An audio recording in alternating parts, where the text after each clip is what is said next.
Сәлем достар, сіздермен бірге кино айтушы. Гарри мектепте балаларға күрес сабағынан тренер болып жұмыс атқарады. Ол үшін тәртіп пен қоғамдық мәдениетті сақтау ең маңызды. Ол әділетсіздік көріп тұрса, үнемі зардап шеккен тарапқа көмектесуге асығады. Сондай жағдайлардың бірі ол кинотеатрда отырғанда орын алды. Бір жігіт қызының қарсылығына қарамастан оны құшақтай бастайды. Гарри жігіттен тыныштық сақталуды өтінеді. Ал кейін екеуі сыртқа шығып, әлгі жігіт Гарридің сазайын тарттырмақ болады. Ол оның жеке өміріне араласқан үшін. Алайда ол Гарридің жасы үлкен болғанына қарамастан, оның жекпе-жек өнерінің хас шебері екенін білмеді. Гарри ол бұл сабақ оған ұмытпастай болу үшін оның қолын сындырып тастайды. Ол үйіне оралып, өзіне кешкі ас дайындай бастайды. Ал кейін оған полицей бөлімшесінен хабарласып, оның қызына шабуыл жасағанын хабарлайды. Қызы қазір ауыр жағдайда ауруханада жатыр екен.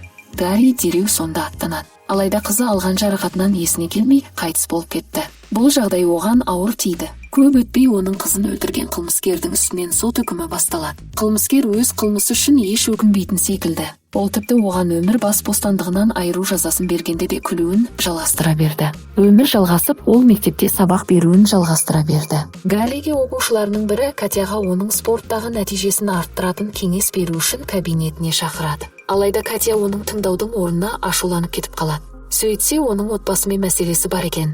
Ол үйіне оралғанда өзінің өгей әкесімен тағы ұрысып қалады. Ол өгей әкесінің сенің жолың болмағыр деп айтып қалғанда, еркек оның бетінен салып қалады. Катя да жауап қайтарады, бірақ еркек одан физикалық тұрғыдан жоғары болады. Катя анасынан қолдау күткен, алайда ол керісінше оған ұрысып береді. Гарри жаттығудан келе жатқанда жол шетінде жылап отырған Катяны көреді. Ол қыздан не болғанын сұрап, Катя оған өзінің отбасындағы мәселені айтып береді. Гарри біреудің отбасылық мәселесіне тікелей араласа алмайды, сондықтан оған полицияға шағым жасауға кеңес береді. Алайда Катя бұл олардың отбасылық мәселесін ушықтырады деп бас тартады. Келесі күні Гарри мектеп директорына Катяның отбасылық мәселесі жайлы баяндап береді. Ал кейін мектеп атынан бұл істі қолға алуға шақырады. Бірақ директор өздерінің бұл жерде шарасыз екендерін айтады. Келесі күні ол Катямен столовыйда жолығып, өгей әкесі оны тағы ұрғанын көреді. Гарри өзі араласпаса болмайтынын түсініп, Катяға кешке үйіне баратынын айтады. Уәде еткендей ол кешке Катяның үйіне келіп, оның дүкенге жібереді, өзі еркекпен оңаша қалу үшін. Ал кейін еркекке жасөспірім қызға қол көтеру дұрыс емес екенін түсіндіреді. Алайда еркектің Гарридің айтқан ақылын тыңдайтын ойы жоқ. Ол Гарриге шабуылдамақ болған, алайда Гарри жылдам болып шықты.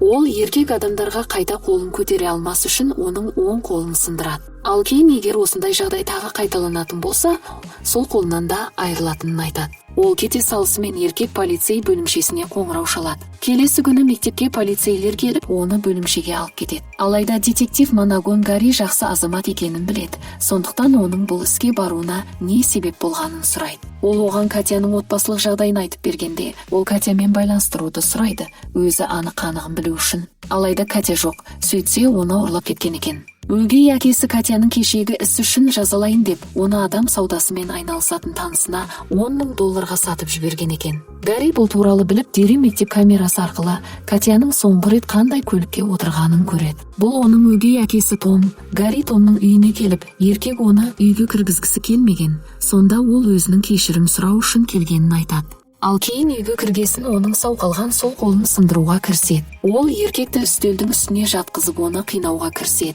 Оның Катяны қайта сатып жібергенін білу үшін. Қызының жоғалуына күйеуінің қатысы бар екенін білген әйелде оған айқайлап шабуыл жасай бастайды. Том барлығын мойындап, Гарри оны ол Катяны сатқан адамға алып баруын сұрайды. Осылай олар келесі күні Серждің үйіне кіріп, оны соққыға жығады. Ал кейін оның аузынан Катяны Вегасқа жібергенін естіп сонда аттанады. Кетер алдын ол екеуін тордың ішіне қамап, өйткені оларды бостандықта қалдырса, олар оған кедергі жасауы мүмкін.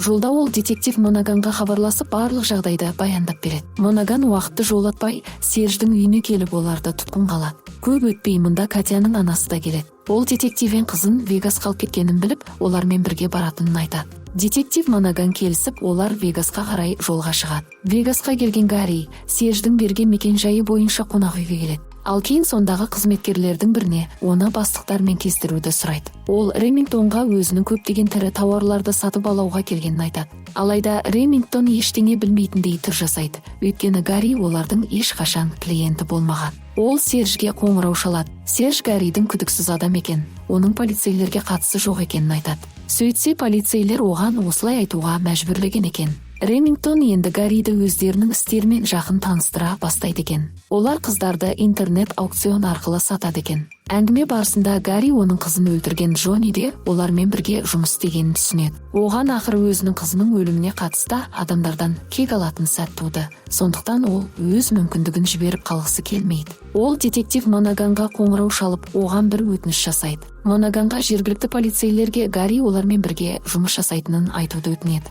Өйткені олар Гарридің мектеп тренері екенін біліп қойса, оны бұл іске араластырмауы мүмкін. Гарри өзінің жасайын деп жатқан қылмыстар үшін түрмеге отырудан қорықпайды. Монаган барлығын ол айтқандай істейді. Осылай аукцион басталып, клиенттер өз бағаларын қоя бастайды. Гарри бұлай ештеңе шеше алмайтынын түсініп, өзіне түсінікті тәсілмен әрекет етейін деп шешеді. Ол Ремингтонның кабинетіне барып, оған қыздарды қайда жасырып отырғанын айтады. Ал кейін оны көлік багажниге жауып, сонда аттанады. Күзетшілерге ол оны бастықтары жібергенін айтып, Катяны алып шығуларын сұрайды. Күзетшілер бастықтары дегенде естігесін оның айтқанын істейді. Алайда кейін бір күзетші күдіктеніп қалып, Гарриге оны есінен тандырып тастауға тура келді. Осыдан кейін ол қыздардың бәрін босатып, ол жерден алып шықпақ болған. Алайда олардың алдында Рич пайда болады. Осы жерде Гарридің қызын Джонни емес, осы Рич өлтіргені белгілі болады. Ал Джонни жай ғана қылмысты өз мойнына алған екен. Рич қаруды тақап, шүріппені басуға дайын болған. Алайда осы сәтте детектив Монаган пайда болып, Ричті өлтіреді. Көп өтпей ғимаратты полицейлер қоршауға алып, қылмыскерлердің бәрін құрықтайды. Ал Катя отбасына қайта оралып, жаттығуларын қайта бастайды. Бұл жолы өзінің отбасылық мәселелерін арылған Катя спортты жоғары нәтиже көрсете бастайды. Ол Гарриге өз рахметін айтады. Осы жерден фильмде аяқталады. Егер осындай видеоларды жиі көргіңіз келсе, каналға жазылып, лайк басуды ұмытпаңыз. Қоңыраушаны қосып қойыңыз. Сіздермен бірге болған кино айтушы.